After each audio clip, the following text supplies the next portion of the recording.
Serpents and Doves is back with you today. I'm Josh Walnofer, joined with Frank Butler. What's up, guys? Glad to be with you as we talk about healthy reading habits and the importance of reading.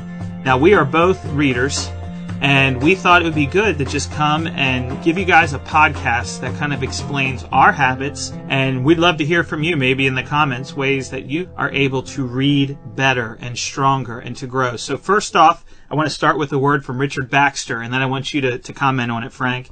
Baxter said, "Study hard, for the well is deep, and our brains are shallow."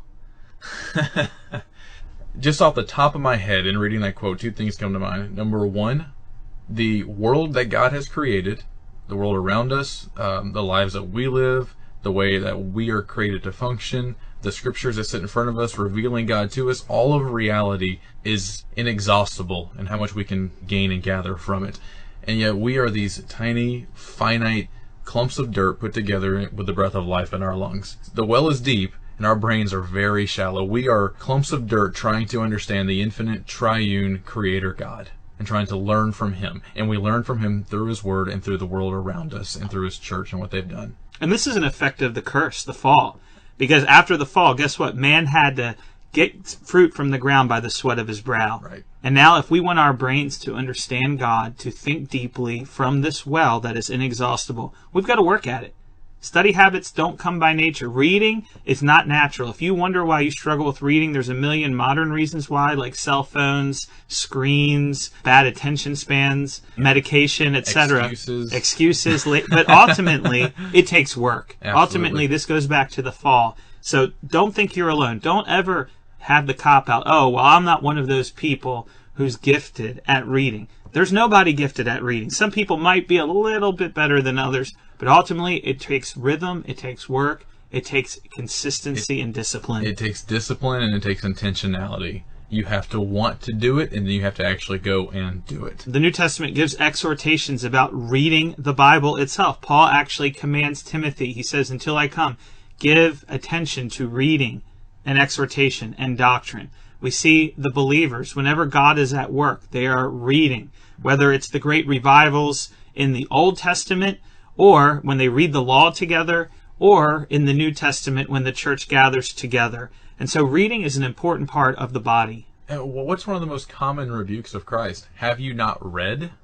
Have you not read? As a believer, I don't want to get to the kingdom and the Lord look at me, "Have you not read?" That's right. That's right. There's a great book by Dr. Brian Wright. We love to plug Communal Reading in the Time of Jesus. It's kind of an academic work. This book helps us to understand that it has been the rhythm and practice of God's believing children throughout the centuries to read together, to discuss literature, not just the Bible, though the Bible definitely, but also other things that God's people have written outside of Scripture. And there's great value in that. But with that being the case, how do you read, Frank? That's my question. We want to help people today get better habits at reading. It starts with making a point to do it, not making a plan. There's a difference here, making a point. You can sit here and think all day about what you need to do to get to the place where you can finally start reading. Or instead, you can say, in this very moment, I'm going to turn off Facebook, I'm going to put down my phone, I'm going to pick up a book, I'm going to open it, I'm going to start reading where I'm at. You may only have 5 minutes, you may have 2 minutes, you may have 2 hours. But the way you start reading is by starting in that moment reading instead of thinking about reading. So one of the things I had to learn to overcome, by nature I can be a very lazy person. One of the things I had to learn to overcome that was, well, I'm really tired, I got 5-minute break here, I can use that just to scroll Facebook, or I can take 5 minutes and pick up a book and start reading in it. In 5 minutes I can knock out a page at least of reading. Take that 5 minutes and use it instead of wasting all these little sets of 5-10 minutes throughout the day that you're not using for anything but scrolling Facebook or playing games. What about airplane mode? If you got a phone and you struggle with all those things, you've got to put airplane mode on. And you have to set that time apart. So take the moment that's right in front of you. Don't plan to read. Don't talk about how you need to read more. Don't think about setting aside block time for you to read. You need to do that as well. But take the moment that's right in front of you. If you're sitting in your truck and you got 5 minutes before work begins, take that 5 minutes, pull out a book, and start reading it. Something that's going to help you do that, take out your phone right now, go to your home screen, press and hold one of your apps, and all of a sudden it'll start shaking. and a little X will appear on the side, and hit X on Facebook, hit X on your favorite game, hit X on Twitter, hit X on everything you do that at the end of the day means nothing for your life. Get rid of it. Make those things unavailable to you. And then the time that you would normally spend scrolling Facebook, you used to read something worth reading. So think about this. You could keep a book with you everywhere you go. That's another principle. You can have a Kindle app on your phone, and you can have books downloaded on your phone that you can read every time you're sitting in the doctor's office, every time you get to work 10 minutes early, every time you're about to leave work and you need to just pause and reflect back on the day and take 5 minutes to feed yourself, or on your lunch break. Everywhere you go, you can have a physical copy of a book, have a pen, have a highlighter. You can have the Kindle app ready to go to read, or iBooks, or whatever it is that you use to read on, Barnes & Noble, whatever it might be. Be prepared. I would say, secondly, that one of the disciplines is to schedule time out to read. So you mentioned that a few minutes ago. If you're going to have a healthy marriage, you've got to schedule time to date your wife, especially when kids show up. There's just no way you will have a healthy marriage if you don't make the time. You've got to schedule time, if you're a student, to study, to get good grades. You have to schedule time for your meetings at work every day, or you'll never get all the stuff you need to get accomplished. Why in the world wouldn't you give your mind, give your soul, those 15 minutes a day, those 30 minutes a day to read? So I'm curious, outside of those, just those moments that could easily be wasted, when do you schedule your reading? So I try to make a point. My work schedule is up and down sometimes, so I may not be able to every time, but 9 times out of 10, I try to, before I go to bed each night, set a timer for 15 minutes and pick one book and read for 15 minutes. When you first start doing that, it's going to feel kind of weird, and you may not be able to do it well, but anything worth doing is worth not doing well, okay? So over the course of the years of doing that now, in 15 minutes, I can take out 15 pages, 20 pages, depending on what book I'm reading. That's quite a bit, and at the very minimal, that's what I'm going to do. I'll often read past the 15-minute mark, but at the very minimal, I'm going to read for 15 minutes at a time. The reason I say set a timer and not set a page count is because if you set a page count and you're burned out and tired from the day, you may not get, I want to read 10 pages. Well, I only made it to 2 because I'm worn out and tired. You set a timer for 15 minutes, you may read that same page 2 or 3 times in 15 minutes because you're tired, but you need to get that page. You need to get that point. You need to get what you're reading in front of you. Don't read just to skim through. Read to actually get something out of it in that time period. Yeah, far more important to get the actual content than it is to just cover a large, comprehensive amount of pages. And I think that's such a great habit because ultimately it'll help you sleep better. If you're staring at a screen the last 15 minutes of your day, you're not going to sleep well. It's going to be messing with your brain and the chemicals in your brain. It's a great way to wind down the day. It's a discipline. Everyone has to go to bed. Have a night light next to you. Use your iPhone light. Preferably not. That thing's too bright for me. But have a night light next to you or something that you can use to read. For me, I have found that my brain is sharpest in the morning. And so I do read every night before I go to bed, but I also read in the morning when I get up because my brain is working, especially after I work out. If I work out, I come back, sit down. If I'm up at 5:30, working out for an hour, 45 minutes if I have the time, come back, I'm still back by 6, and then I've got a half hour that I could try to read and think, or earlier. Sometimes it just has to be earlier because trying to get the kids out the door and be at the office by 8 o'clock, sometimes you need to just start earlier. But the point is, in the morning, my brain's sharpest. Something we're both touching on right now, this can't be just certain little windows in your life, little glimpses in your life when you do this. There has to be a routine in your entire life. Your life has to change if you want to be able to do this well. I mean, that's the truth of it. You can't just say, I'm going to stay awake from the time I wake up in the morning till 4 a.m. the next morning and sleep for an hour, and then I'm going to read throughout the day. You actually have to develop a routine in your life that allows you to do these things. So you stated that you read in the morning because that's when your mind is sharpest. When I get up in the morning, I'm listening to podcasts. I'm listening to audiobooks. That's my audio time because I know I'm not reading as efficiently in the morning as I would throughout the day and the evening. So I'm intentionally using that time in the morning for this.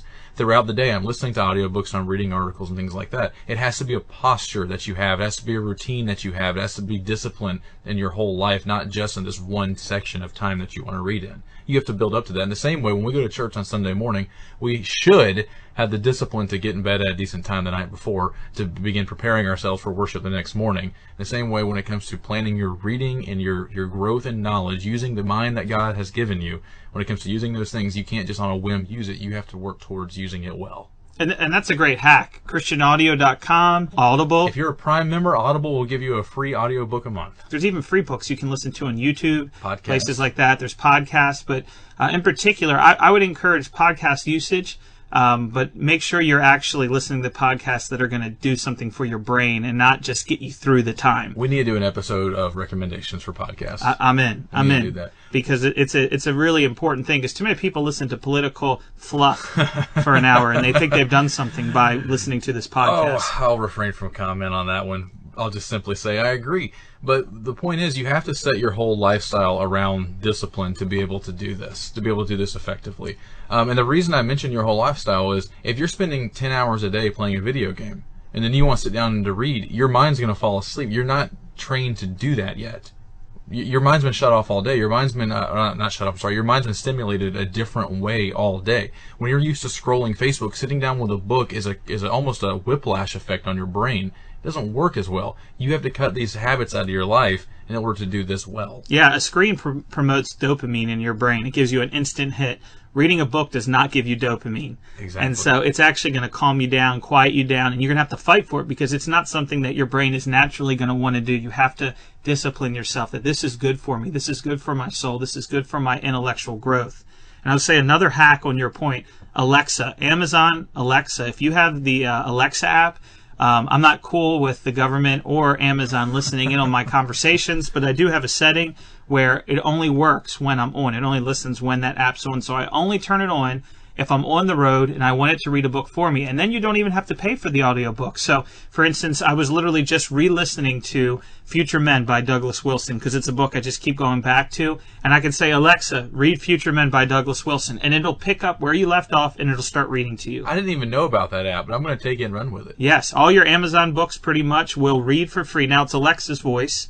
And it's not as good as Audible or... But you get used to things like that. Yeah, you can. Your brain will get used to it after time. Exactly. Something you should try today, and it's similar to... It's on the point of what we're saying. Something you should try today. Sit down tonight and try to read a book for 30 minutes.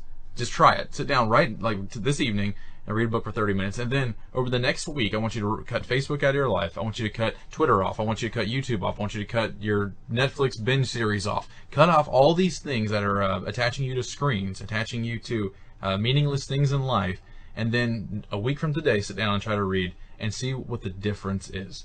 Your mind has to detox from these things to be able to go back to its more traditional, to its more base, rudimentary things like reading to do it well. Yes. And then I'll give a counterpoint to that, and that is that you're going out to work out.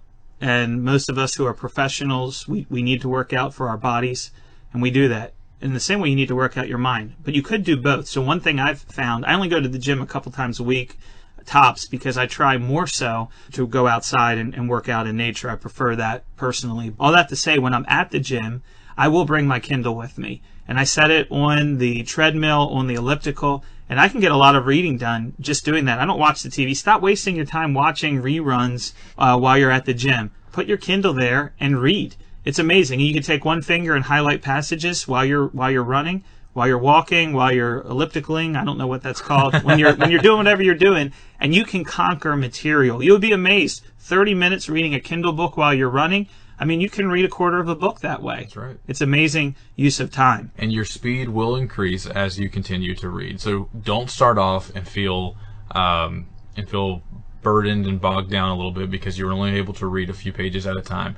It takes time. It takes work. Your brain is a muscle, and you need to expand it. And you expand it by using it. Start today reading 5 minutes at a time, and then next week go to 10 minutes. And next thing go to 15 minutes. And you will also be accomplishing more in each time that you're reading because you're used to doing it and your brain's trained for it. Study hard, for the well is deep and our brains are shallow. Thank you, Pastor Richard Baxter. Thanks, Frank, for this podcast. Hope this has been helpful to you guys. Let us know, what are your habits for reading? How can you help others in reading? Let's encourage one another in the comments. And with that, until next time, remember that you can send us questions, comments, etc. Send us a voice memo at serpentsdovespc@gmail.com. We want to hear from you. Grace and peace. Thank you for listening today on the Serpents and Doves Podcast. If you enjoyed the podcast, please hit like and share with your friends. We can also be found on iTunes, Google Play, and Podbean. If you like what you heard, give us a 5-star rating. If you did not, head over to the Facebook page and tell us why. Until next time, grace and peace.